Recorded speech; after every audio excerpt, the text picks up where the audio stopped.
After the commercial course with all the qualifications that you've had the opportunity to achieve, instrumental rating, MCC, type rating, etc., you will be ready to look for a job. What can you do?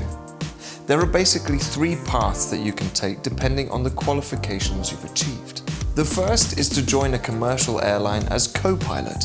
There will be selections by qualifications, tests on the simulator, and you can start with internal training in order to enter operations. The scheduled companies have human resource offices and everything is very standardized and formalized.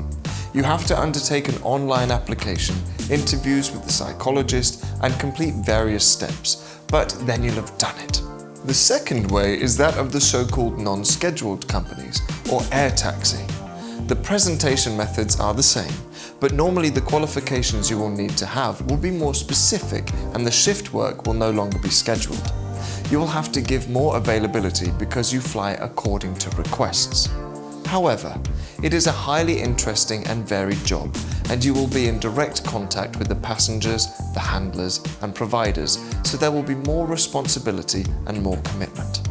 This job certainly offers experiences that the airlines cannot offer you, including a 360-degree training on the aeronautical world. The third entry point refers to flight schools.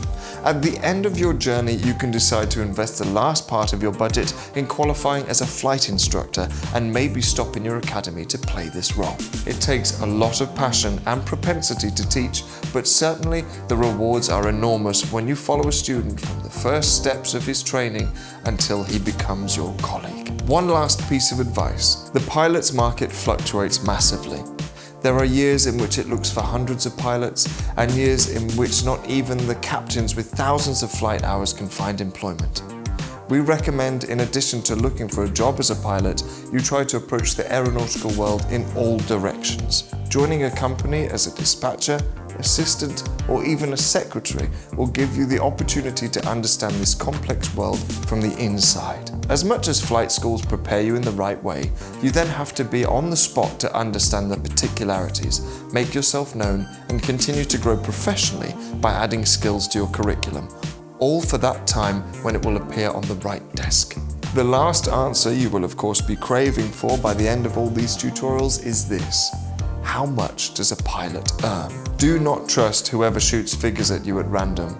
There are way too many variables to give you a single idea. Course costs, base of assignment, type of operations, nationality of the company. We don't want to tell you a figure like 1,000, 2,000, 10,000. We would then be giving you information that is not correct. Remember that our mentoring service may also serve to give you advice of this type. So, as I'm sure you most likely will have, as always, if you have any questions or curiosities, contact us at info@checkbeforeflight.com or refer to the definitions in Wiki Before Flight. Happy landings!